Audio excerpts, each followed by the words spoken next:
the Hindu Minority and Guardianship Act 1956.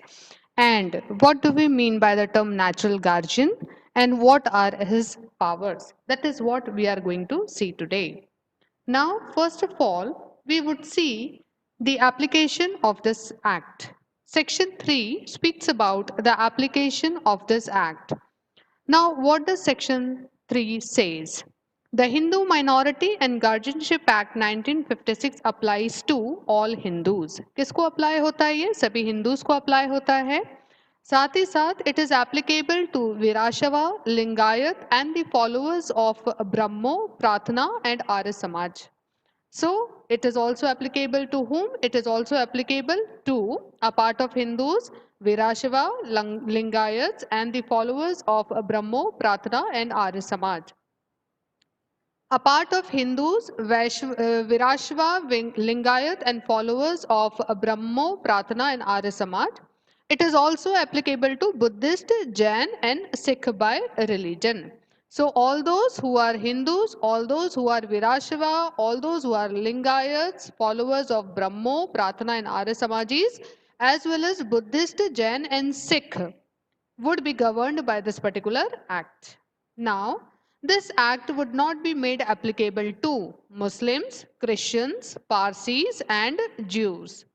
But this act shall apply barring Muslim, Christian, Parsi and Jew to all others who are left out. तो मुस्लिम, Christian, Parsi and ज्यू को छोड़ के जो भी लोग बच गए हैं, अगर उनका कस्टम ये प्रूव करता है कि वो एप्लीकेबल नहीं होगा, ये एक्ट उनके ऊपर एप्लीकेबल नहीं होगा, then in that case this act would not be made applicable to them. Now, this act shall not be applied to any member of a tribe about whom a notification to that effect has been issued by the government. ये act जो है ये tribals को भी या tribe particular tribe को भी apply नहीं होगा या उसके किसी मेंबर को अप्लाई नहीं होगा अगर notification to that effect government ने इशू किया है कि Hindu minority and guardianship act particular tribe के मेंबर को अप्लाई नहीं होगा. Then in that case उस मेंबर को ये एक्ट अप्लाई नहीं होगा. Now next is section 6 which speaks about a natural guardian of Hindu minor.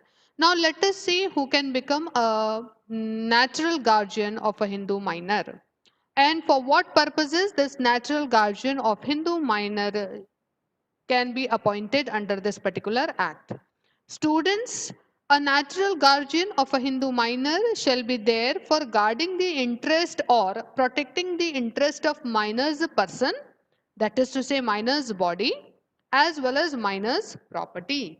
तो नेचुरल गार्जियन जो है हिंदू माइनर के लिए अपॉइंट किया जा सकता है. क्या करने के लिए? प्रोटेक्ट करने के लिए माइनर का पर्सन यानी माइनर की body as well as minor की प्रॉपर्टी को. Now let us see who shall be the natural guardian of Hindu minor. In case minor boy है या unmarried girl है तो father और father के बाद में mother. In case अगर minor है but उसने अभी तक 5 years अपनी age की complete नहीं किए हैं then ordinary situation में या ordinary courses में mother जो है would be considered to be the guardian. Next is in case अगर इलेजिटिमेट बॉय है या इलेजिटिमेट अनमैरिड गर्ल है then in that case the mother and mother के बाद में the father. Next in case अगर मैरिड गर्ल है तो her husband would be the natural guardian.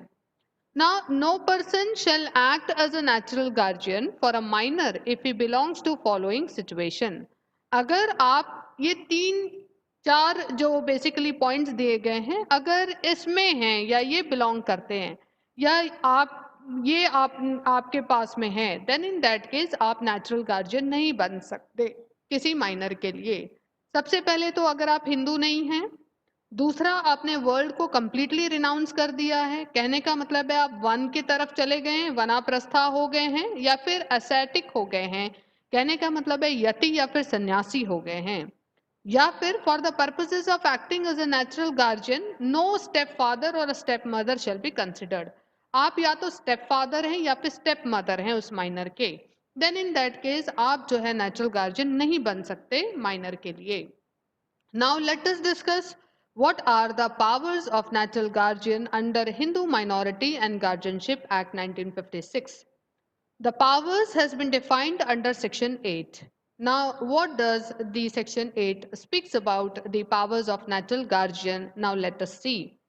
First, the natural guardian of a Hindu minor has a power to do all acts which are necessary or reasonable and proper for the benefit of the minor, for the realization, protection, benefit of the minor's estate, but the guardian has no power to enter into any agreement which shall be binding on the minor by way of liability. Students natural guardian जो है उसको वो सारे काम करने के लिए power दिया गया है जो जरूरी है माइनर के इंटरेस्ट माइनर के पर्सन को प्रोटेक्ट करने के लिए माइनर को प्रॉपर बेनिफिट देने के लिए लेकिन गार्जियन जो है उसको ऐसा कोई भी पावर नहीं है कि वो ऐसा कोई एग्रीमेंट एंटर करे जिसकी वजह से माइनर के ऊपर कोई लायबिलिटी आए और वो लायबिलिटी के अंतर्गत वो बाइंडिंग हो जाए कहने का मतलब है वी स्टार्टेड दैट कि minor can even enter into a contract but only as a beneficiary उसके ऊपर हम क्या नहीं डाल सकते हैं किसी तरीके की लायबिलिटी इंपोज नहीं कर सकते हैं उसको हम लायबल नहीं ठहरा सकते हैं यदि हम किसी कॉन्ट्रैक्ट में उसको एंटर कराते भी हैं तो he will be only considered to be a beneficiary of that particular contract similar is the provision applicable over here if a natural guardian enters into any kind of a contract which imposes a liability over the minor then in that case the guardian would be considered to have no power to do so and the minor would not be having a liability towards that particular agreement. So, for the purposes of precaution, natural guardian has been directed that you do not have a power to enter into any kind of agreement which shall be binding on the minor by way of a liability. Next power is whenever a natural guardian has to create a charge on the property of a minor or to transfer the property by way of sale, gift or exchange or in any other manner then the natural guardian will have to take consent of the competent court for that purposes. अगर natural guardian जो है यदि charge create करना चाह रहा है minor की property के ऊपर या फिर मान लीजिए माइनर की प्रॉपर्टी को ट्रांसफर करना चाह रहा है by way of sale gift या एक्सचेंज या फिर किसी भी अदर मैनर से then in that case what he have to do he have to obtain the consent of the he have to obtain the consent of the competent court.